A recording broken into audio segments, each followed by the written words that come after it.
Cuando la línea traviesa de la costa empieza a dibujar el flanco sureste de la península de Nicoya, se encuentra con una pequeña y blanca sorpresa que inaugura una bahía en forma de herradura incompleta a la que parecen resguardar las Islas Tortuga.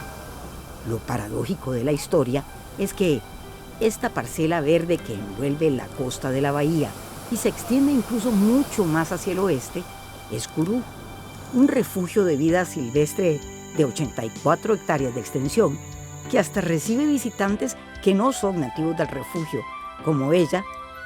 Estuvo a punto de convertirse en parte de lo que la tala del bosque y el fuego hicieron con casi todo el litoral sur de la península de Nicoya durante los años 30, 40, 50 y 60 del siglo XX. Esa finca, que vendía madera, plátanos y cocos, protege ahora el bosque que sobrevivió y todo lo que se ha regenerado en los últimos 60 años.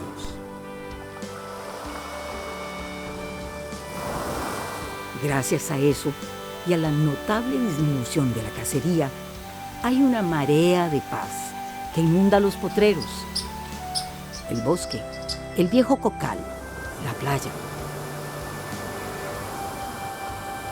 Ahora, hasta los tímidos venados dejan que nos acerquemos así. Desterrado el miedo a la sinrazón humana, Curú empezó a cosechar algo más que plátanos y cocos. En su hermosa bahía no solo se divierten y aprenden los turistas. Y los pelícanos hacen festín entre las olas. La vida que renace en tierra firme parece haber convocado a las ballenas que visitan nuestras costas para que vengan a tener sus crías en sus claras y tranquilas aguas.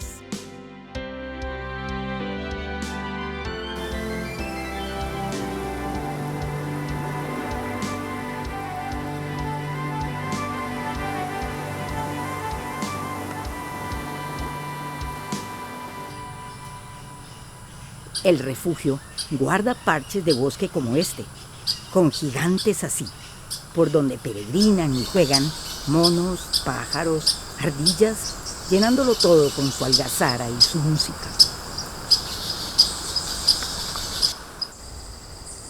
Hay otro bosque que nace de la mágica fusión de las aguas de la bahía con las del río Curú, que desemboca en ella. Es un tupido manglar, celoso guardián de la vida que se desparrama y se apura, rebosante y plena. Pocos imaginan cuán pletórico de vida, cuán opulento y pródigo es su manglar. El de Curú es un pequeño gigante. En los potreros del refugio, a donde una vez creció un bosque, estos venados llenan con su gracia el espacio a donde en los 50s y 60s pastaba el ganado. Nadie podría decir que el cambio no ha sido beneficioso para la madre naturaleza. Hay otras huellas del pasado de Curú como finca, fáciles de ver desde el mar. La fila boscosa que abraza la bahía por el oeste parece proteger a la antigua plantación de cocos que acordona la playa. En este viejo cocal, las hojas y los cocos que caen no dejan prosperar a ningún árbol que se atreva a germinar allí. Lo que sí ocurre es que bajo estas hojas, entre los cocos, transitan y comen algunos que dan de comer a visitantes como este. También desde el mar es posible admirar la verde muralla de cerros que protege la bahía. Es el bosque que, después de haber sido talado en los años 30, renació cuando en Curú enmendaron el error, reforestando los cerros. La historia del Curú de hoy es un largo tránsito de casi 5 décadas para que la finca que comenzó talando el bosque para vender madera, que de paso era el boom de la época, corrigiera el rumbo reforestándolo. Sin embargo, para cultivar la tierra, escogieron el modelo de las grandes compañías, el monocultivo, bajos costos y altos rendimientos. Viera qué plátanos es, de ese curraré. Y entonces lo mandaba a... Todos los martes llegaba un carro de Nicaragua y llevaba ese carro lleno. Llegaban de San José y más lo que dejaba aquí en Paquera. Producía. Tal vez lo que aún no sabían en Curú hace mucho más de medio siglo es que el alto rendimiento de la producción de una bananera así tendría para Curú graves consecuencias. Pero fue que la tierra se enfermó. Entonces ya no producía plátanos. Hoy, después de ver lo que han hecho las multinacionales productoras de alimentos, sabemos de los enormes daños producidos por esa forma de tratar a la tierra. El suelo se empobrece y por eso es necesario usar enormes cantidades de agroquímicos, fertilizantes y pesticidas para controlar las plagas que atacan estas extensas plantaciones. Ese, por fortuna, no fue el caso de Curú, que además se había visto obligada a cambiar de rumbo. Hubo que meter ganado y muy bien, el ganado muy bien. Responde. Hasta gemelos nacen. Debe que ser mucha suerte porque de 2 en 2 figuras. En Costa Rica en los años 60, 70 se dio un gran incremento en la ganadería. Pero eso que los políticos nacionales llamaban desarrollo ganadero resultó ser el asalto final del acoso a los bosques, esta vez para convertirlos en potreros. El fuego era su contraseña porque empezó a utilizarse el jaragua, un pasto africano que ardía con facilidad.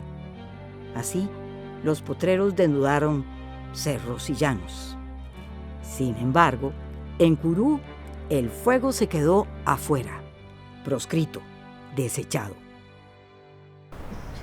Y él no permitía fuego por ningún lado, porque cuando veía una fogata mandaba a todos los peones a aplacar. Y les decía, ¿verdad? Siempre, que eso no se hacía, que la tierra se enferma con el fuego.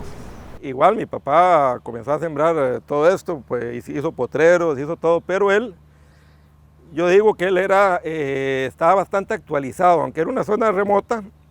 A él le llegaban aquí los que conocemos la revista Time, que es de noticias, esa le llegaba todas las semanas, pero también le llegaba una revista, la National Geographic, que le llegaba cada mes. Y ahí él se enteraba de todas las cosas que pasaban en el mundo con respecto a la conservación. Convencido de que Curú era un paraíso que había que preservar, había alguien muy cerca de don Federico. El hermano era muy sensato. Él era y como viajaba tanto, conocía casi todo el continente americano. Y él siempre decía, y se acostaba en la hamaca y los oía yo comentando. Y a veces se paraba bravísimo, porque Federico se le oponía, de que no podía ser así. Así es que él lo cabresteaba, el hermano menor, y ese Otto Schut. Y eso yo digo que él lo mantuvo pues bastante actualizado, le abrió la mente y pues eso logró que él visualizara que las cosas estaban cambiando. Ese podría haber sido el momento en que don Federico decidió devolver a Curú el bosque que cortó cuando recién llegó en los años 30. Le compraba a los huilas la semilla de pochote. Le la soleaba y le ponía repelentes, ¿verdad? Para que no se la comieran los animales. Las envolvía en barro y les ponía abono. Y se iba a caballo regando cuando venía ya la lluvia y con las alforjonas hacia los lados llenas de semillas. En algún momento él comenzó a proteger los monos, eran los favoritos de él, o los venados, y comenzó a proteger las tortugas. En 1974 hubo un gran conflicto en Curú, porque el gobierno hizo una carretera, que es la ruta 160 hoy en día, que comunica ya lo que es Paquera, con Tambor, con Cóbano. Y en ese momento a mi papá le quitaron un 25% de lo que es Curú. porque eran tierras que estaban en bosque, que estaban siendo mal utilizadas, que bueno, un montón de argumentos. De hecho nunca se la pagaron, nunca se la compraron ni nada, simplemente se la quitaron. Y fue la parte de montaña más espesa en Curú. Hoy en día hay un pueblito ahí de 422 hectáreas. Y eso fue un golpe muy fuerte para él en el 74 porque prácticamente perdió pues, donde inician los ríos, donde está toda la naciente de los ríos de Curú y todo esto. Por ahí en los 80 el gobierno comenzó a proteger, se hizo esta figura de refugio de vida silvestre, donde ya la gente que tenía montaña podía aplicar a esta categoría y el gobierno entonces reconoció a las personas que tenían bosque o montañas o animales que estaban haciendo un esfuerzo y les daba la categoría de refugio silvestre. Mi papá murió en el 82, el 12 de octubre de 1982, y Curú lo declararon en febrero de 1983. O sea, él dejó todo, pero no vio el resultado. Entonces, pues Curú comenzó a crecer más, a hacerse más famoso, a hacerse más valioso en cuanto a la biodiversidad y todo esto. Tal vez porque los potreros de Curú son diferentes. Algunos hasta están arbolados o están muy cerca de un palmar o del bosque que nunca se cortó. Si además añadimos los frutales que ahora se cultivan en Curú. Ahí en Curú nosotros sembramos limones y lo que está del suelo a 2 metros lo podemos aprovechar. Pero los limones que están de 2 metros para arriba, todos se lo comen los pericos, no dejan ni uno. Pero es parte del negocio y es parte de la actividad, pues de tener esa anuencia que uno siembra algo y que tiene que compartirlo con los animales. Un sueño así convirtiéndose en realidad. Un pedazo de tierra de donde todos comen y beben. Acrisolar ese empeño sigue siendo el norte del refugio. Pero como Curú también es una bahía. Entonces el mar ha sido sobreexplotado, igual que fue la tierra en su pasado. O sea, son errores que se cometieron y hay que aprender de ellos. Pero hay que relacionarlo, o sea, ya lo hicimos en la tierra y aprendimos, estamos aprendiendo. Ahora nos toca el mar, ¿verdad? Muchas cosas he hecho en esta vida. La escuela no, porque no había escuela en esa época aquí, ¿entiendes? Entonces, de ahí se le quedaba muy difícil. Aquí no habían carros, en esa época eran carretas que jalaban las cosas para una bodega que había en Paquera. Costaba mucho ir a la escuela. Solo me dediqué a trabajar, esa fue mi vida, trabajar y trabajar. Es que comencé a pescar a los 7 años con mi papá. Y ya después, cuando ya crecí y que tenía 13 años, me fui a pescar afuera, ya buscando lanchas para trabajar y ganar plata para ayudarle a mis padres, que fue lo que hice, más que todo. Ya después, a los 20 años, fui capitán de lancha, anduve en la isla del Coco, en todos lados. Me conozco de frontera a frontera. Había mucho pescado en esa época, porque en esa época no había tanto trasmayo, ni nada de eso por el estilo. Había cualquier cantidad de pescado por todos lados. Pero apenas comenzaron con los trasmayos, dejaron trasmayos pegados en piedra, comenzaron a matar pescado. Porque no hay cosa más asesina para matar que el trasmayo. 2011 más o menos, se nos dio la oportunidad, digo yo, de que vinieron acá a explicarnos que era un área de pesca responsable. Esa idea pues caló bastante hondo en nosotros, en un grupo de los paquereños, y comenzamos a encaminar la idea, a madurar la idea, a ir a visitar lugares para ver cómo establecíamos aquí un complemento, digo yo, de lo que es Curú. Es algo que se propuso por parte de los pescadores. Aquí se organizó a los pescadores, las comunidades costeras, para que ellos propusieran regulaciones que eran autorregulaciones para lograr, según los criterios científicos, que se recuperara el medio ambiente marino, pensando en dónde se reproducían los peces, dónde comían, dónde se iban y dónde los podíamos pescar. Entonces se creó el área marina de pesca responsable Paquera Tambor. Hay que pescar responsablemente. Nosotros tenemos un tipo de anzuelo ahora que si sale un pescado chiquitito, muy pequeño, entonces lo liberamos, porque el anzuelo no lo mata. Entonces lo liberamos, ese pescadito crece. Por eso tenemos un poquito de pescado ahora. Pero esos chavalos para la veda llegan y pescan por donde uno pesca y destruyen todo. porque la malla es muy pequeña, matan la cría.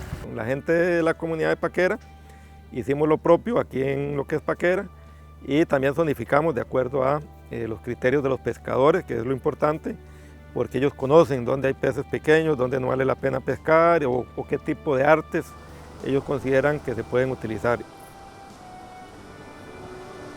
No hay que olvidar, pues, que Curú es un refugio con una parte marina que cuidar.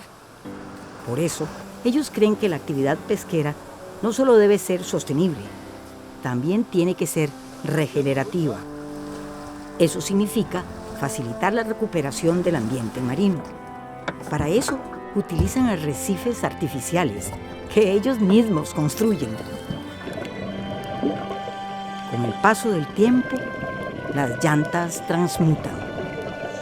Así, favorecen la reproducción, alimentación y hospedaje de especies marinas, y con esto le meten el hombro a la pesca artesanal. En Curú, así como antaño se sembraron cocos y plátanos, hoy se cultiva también el mar. Porque cultivar además significa cuidar, mantener, enseñar. Lo que es más, sus arrecifes artificiales no serán el jardín que son los arrecifes coralinos, pero cumplen un sueño. Son un lugar para renacer.